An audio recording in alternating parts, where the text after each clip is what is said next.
This is Austin Liti Limits, where authors talk to authors about books and the craft of storytelling. Sponsored by Blue Ink Review, because typing the end is just the beginning. Find out more at blueinkreview.com.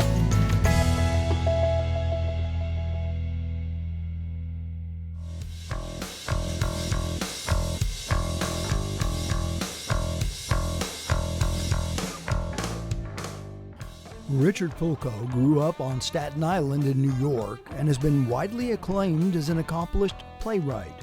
That despite the fact that his first love has been music and once hoped to be the next Kurt Cobain while performing with his band. Now he teaches at an independent school in New Jersey, and his new book, just out, is We Are All Together.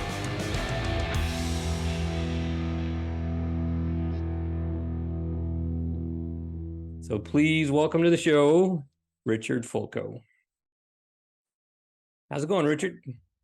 Great. How are you doing? Excellent. I'm doing great. So I had a chance to read your novel. Oh, look at We Are that. All Together here. Here it is on Kindle. Do you have a preference between Kindle and paperback, or does it matter to you? Paperback. Yeah, I'm old school. Paperback all the way. Yeah, I used to feel that way, around 2010 or 11, until I read some old classics of stuff that I loved when I was a kid. And I just discovered that it read just as well, reading Vonnegut and Bukowski and some of that kind of stuff. And so it doesn't matter to me. I'll read anything. So you're a real music fanatic. And so not only is your novel centered around the music world, 1960s, you also post a lot about music. When albums have their anniversary or there's songs that you're listening to, you post about it. So where does music play in your writing process? Well, it's a great question. I mean, I have music in my head all day long. It's just rhythms, lyrics, melodies. I just have music going all day long in my head. Right. It's kind of nonstop. I'm tapping. I come home. I pick up the guitar. So it's just when I sit down to write, not necessarily in the first draft, but the later drafts, I'm looking for the right notes always. I'm not really counting syllables in my fiction writing, but in my poetry, I'm counting syllables. And so I always try to find the right note. So when you say notes, are you looking for like a musicality in the rhythm of the words, or is there like a structure that you're looking for when you're writing? What do you mean by that? Well, I'm looking for both. I'm looking for musicality. I'm also looking for structure. I'm looking for the right word. I'm looking for, diction. And my syntax is, the way I kind of lay things across the page, and I look at it that way. And I kind of read out loud and listen to myself, see how it sounds. I think the great writers are musicians. I think the great writers really understand music and love music and appreciate music. Not that I'm a great writer or a great musician, but it's just it's in my soul. It just it never stops. I'm singing all day long. I sing in my head. I sing out loud. So. Yeah, I knew when I met you through Twitter that we would get along, because although I'm not a musician, I'm a music fanatic as well. And I'm one of those people that has that little piece in my brain that has so much music trivia that I can play Trivial Pursuit. I can name any song or band from the 80s, that type of thing. Do you listen to music while you write? Because I do. I have certain music that I put on. For instance, I like John Coltrane. I like an electronic group called the Avalanches. This kind of cinematic music that I'll play while I'm writing, because it kind of helps me filter out the outside world and I can get back into that headspace for writing every time I put it on. Are you the same way, or do you have to write in silence and just listen to music other times? Well, I listened to a lot of music with this particular book because I wanted to be immersed in it. So I was, dialing back, 1967. So I had, the British invasion bands going, but I also had like Jefferson Airplane, and I had a lot of the the Haight-Ashbury scene, Grateful Dead, Crosby, Stills and Nash, West Coast stuff. I was listening to a lot of Pink Floyd, early Floyd, like psychedelic Floyd.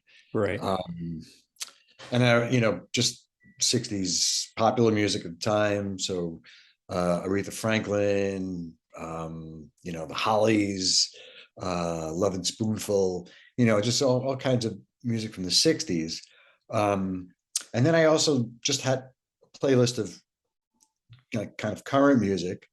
So I was listening to a lot of Courtney Barnett and Kurt Weill and the album they did together. And I was listening to Father John Misty and Amy Mann and Jeff Tweedy. Yeah, I mean, to answer your question, I listen to a lot of music when I'm writing, but I also listen to a lot of jazz too. It really depends on my mood. So Sonny Rollins is a very minor character in the book, so I listen to a lot of Sonny Rollins. And Coltrane, there are a few Coltrane references, so I listen to Coltrane, and there's an Ornette Coleman reference. I was listening to Ornette Coleman. Mm-hmm. But I don't always listen to music, and especially when I'm at the end of this, the draft where you're reaching nausea, you just can't stand it anymore. You draft after draft and edit after edit and revision after revision. The music goes. I just stop playing music and I just jump right in and attack the work. Right. So when I was reading your book, Dylan reminded me. Not a carbon copy, but it reminded me of Sid Barrett a little bit. Right. Yeah. Right. Just as kind of oddball character. And was that kind of an inspiration for that particular character, or? Oh yeah. Yeah. Big time. I years ago, I had a student who said to me, "Are you interested in Sid Barrett?" And I said, "I really don't know him." And he said, "Yeah, well, he was Pink Floyd, then he left." And I read, then I got into the music, and I really like that Floyd. I'm not a big Pink Floyd fan.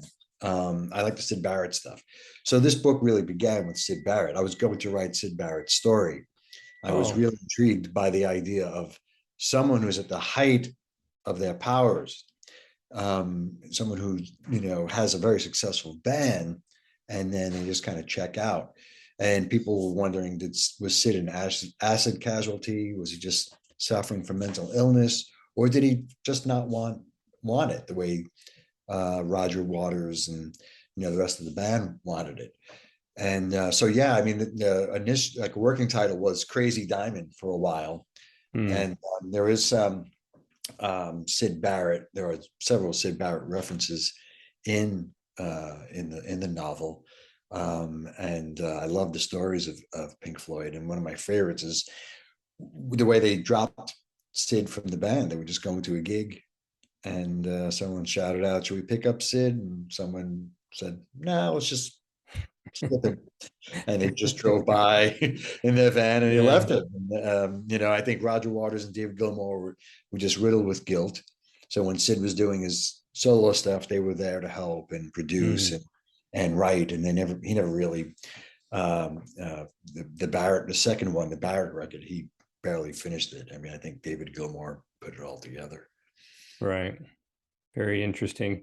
So you have an MFA in playwriting, and you've had some productions done. How different is writing a script for a play than writing a novel for you? It's very different. I mean, I know when I got into novel writing, it was a play, and it was being done at the New York Fringe Festival. And I was sitting there, and I said, I think this would work well as a novel. And so There Is No End to the Slope is kind of, it started that way. It started with this play this absurdist play that I wrote. But I mean, a playwright.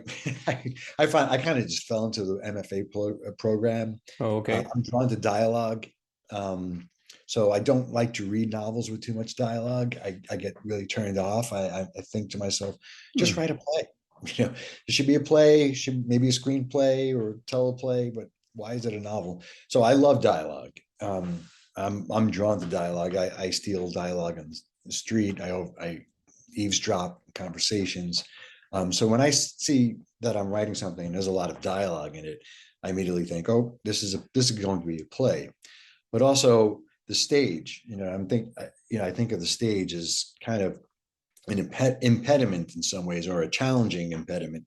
You have to do a lot on the stage, and you can't rely on, any kind of narrative, or, so, this novel in particular, I was just thinking very visually. When I'm writing a play, I'm thinking from my ears, I'm listening to things, not as visual. It's two people on stage talking, Mm-hmm. some kind of movement. But in this book, I was like, I'm going to make it a road now. He's going to get on the road, all right, there's going to be music here, and there's going to be, something really tragic is going to happen here. And, there's some action, I actually create a little bit of mystery in this book, and I've never done that before. So, I usually know immediately. I'm more of a playwright. A novelist at this point than I am a playwright. Right. And one thing I noticed that you're really good at, particularly in this book, is describing the band while they're playing.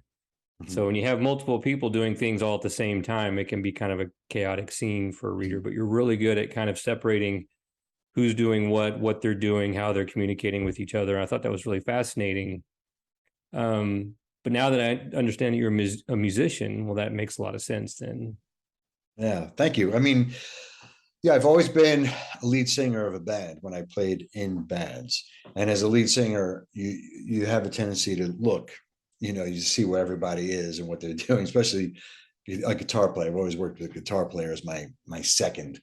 You're looking at the band, you're giving cues, or they're giving you a cue. And I'm listening to everybody. So I'm very conscious of what everyone's doing on stage, usually when I'm playing with the band. And I was hoping to get that on the page, that there are 4 in this band. Red Afternoon, there are 4 distinct players, and they're all very different. So one of the things I like about the Beatles is just that there are 4 different players, and even Ringo, you want to look at Ringo from time to time, maybe not as much as John and Paul and George, but Ringo, he's developed the idea of the rafter. I'm going to be up a little higher, so you have to notice me a little bit. But a band like the Who, it's you're gonna look at everyone. You have to look at Pete, of course, and then Keith. He took up a lot, and then there's Roger moving around, and every now and then you glance over at Entwistle's fingers. Mm-hmm. And I love bands when you're looking at every member of the band, not just the singer. Right. Speaking of the Beatles, did you watch Get Back? Yeah, I watched it 3 times. I remember I was watching with my wife, and the part where he's writing Get Back, he has that the little strumming hook that he has, and it says, okay, he's actually writing the song, and it shows George and Ringo, they're looking at him, and then at one point they kind of look up and they go, oh, that's, and that was pretty crazy. You seeing the magic happen mm-hmm. at that particular moment. Yeah, that was McCartney at his height. I think that was his. He was really leading the band, and he had the vision. So I love Get Back because he was just like Long and Winding Road. He's like on the piano. I was fiddling around with this last night, and here's a little bit of Let It Be, and it's like, whoa, this guy's writing some serious tunes. And Get Back was, I love that it was really, I didn't know this. It was a political song. He was trying to write, a political right. Yeah, that was very interesting. So when you start a novel project, do you plan it out, or do you just kind of wing it and pants it out, like some say? A little bit of both. I'm the one I'm working on now.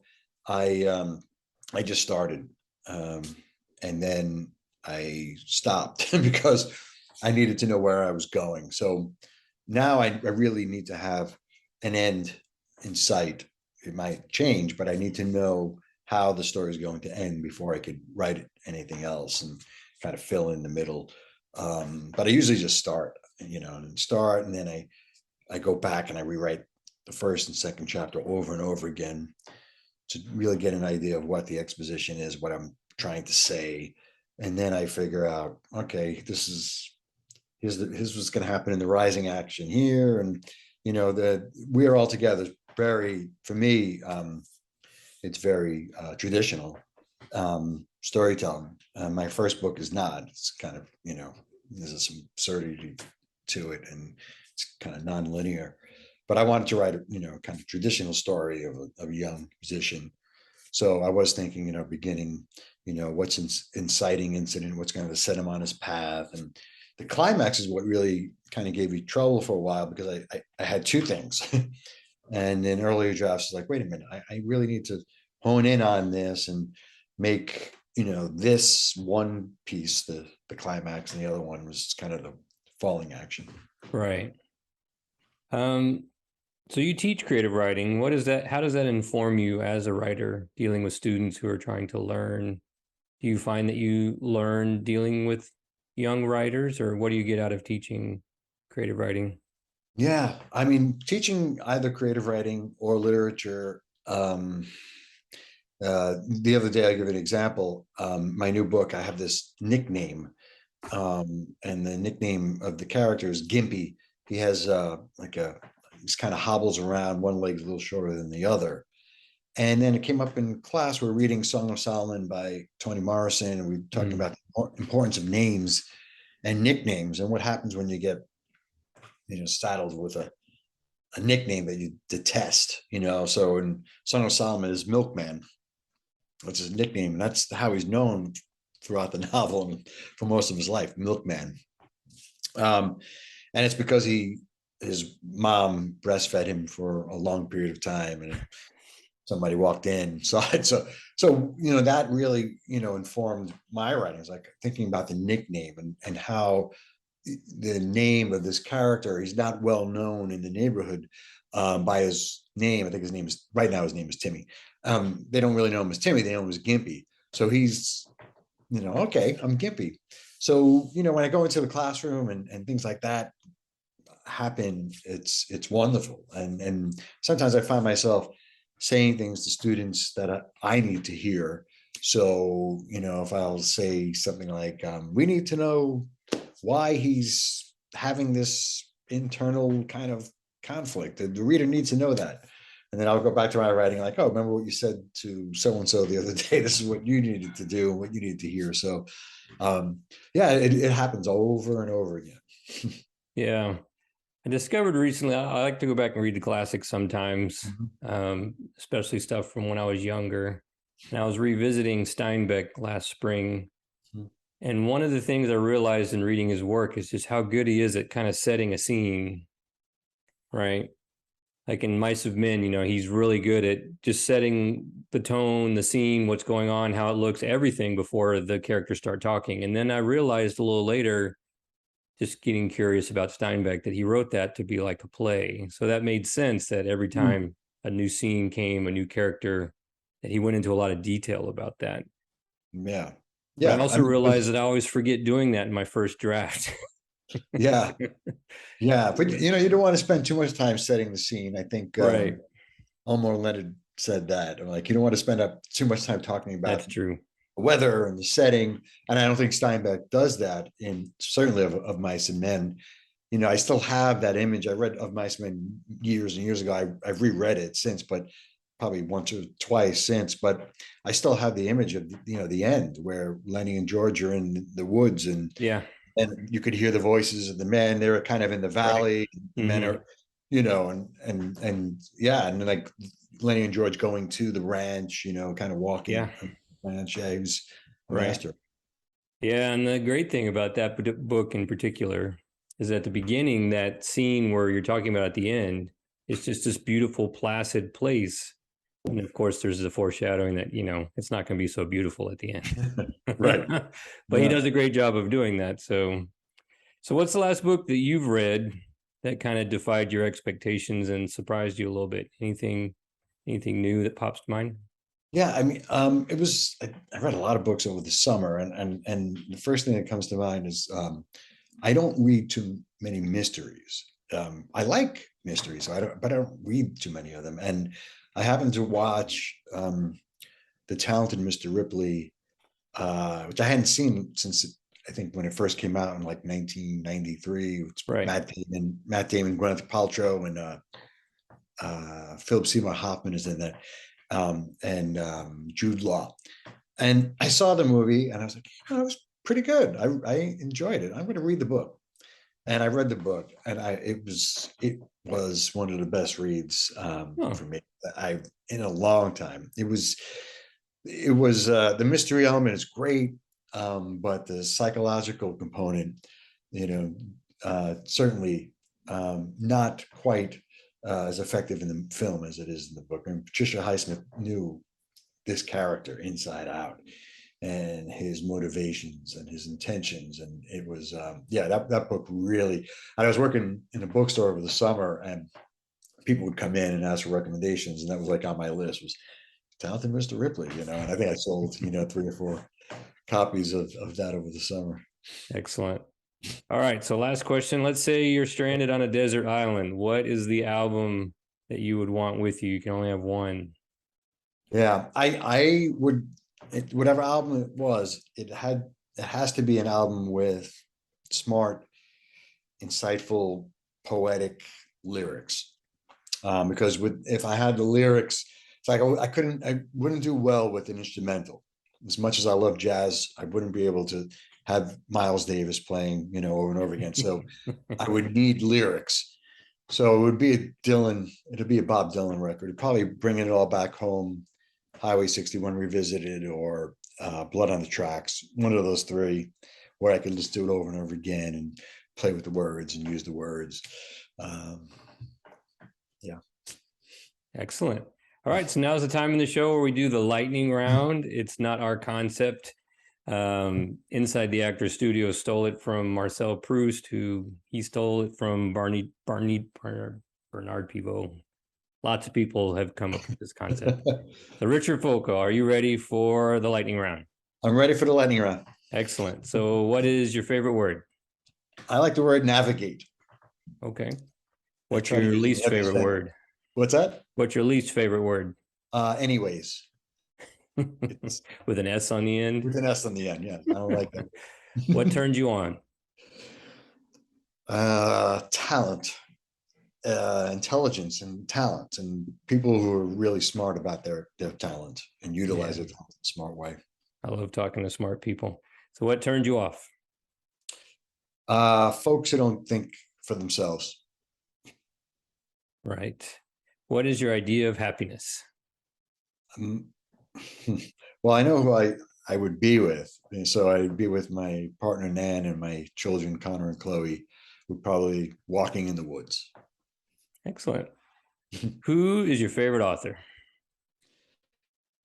I always go back to the writers who really shaped my writing. So it's the absurdist playwrights of Beckett, Samuel Beckett, Harold Pinter, Eugenie Ionesco, and Edward Albee, probably those 4. Excellent. So if you could be a character from a well-known novel from any time throughout history, who would that be? I don't know. I Sal Paradise in On the Road, because he gets kind of taken around by Neil Cassidy, and I write about Sal in my book, and Neil Cassidy's a character in my books. I think I'd want to be on the road with Sal Paradise. Excellent. As Sal Paradise. What profession other than your own would you want to attempt? Well, I wanted to be a rock star. I wanted to be a musician. Didn't quite work out that way. Right. I've been a teacher. That was always my other profession, and now I want to be a bookstore owner. Excellent. So what profession would you least want to do? This is an easy one. These guys, because I'm writing in the morning. I get up at around 4:30, 5 o'clock, and I write, and the sanitation workers come by twice a week, and I would not want to be a sanitation worker. I have a lot of respect for them. I really respect what they do, but I could not do that job. Right. All right. So last question. If heaven exists, what would you like to hear God say when you reach the check-in desk? Oh, at first I would like God to have like a drink in his hand, nice beer, maybe really ice cold beer, and he puts his arm around my shoulder and he walks me to the bar and he says, "I'd like you to meet my friend, John Lennon. John, this is Richie Fulco." Excellent. All right, everybody. Richard's new book, We Are All Together. Go out and buy it. And thanks for being on the show. Thank you, Scott. Thanks for having me on. It's a lot of fun.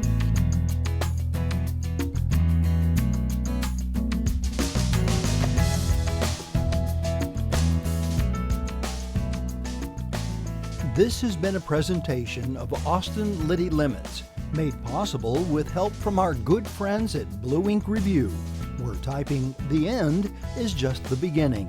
Find out more at blueinkreview.com.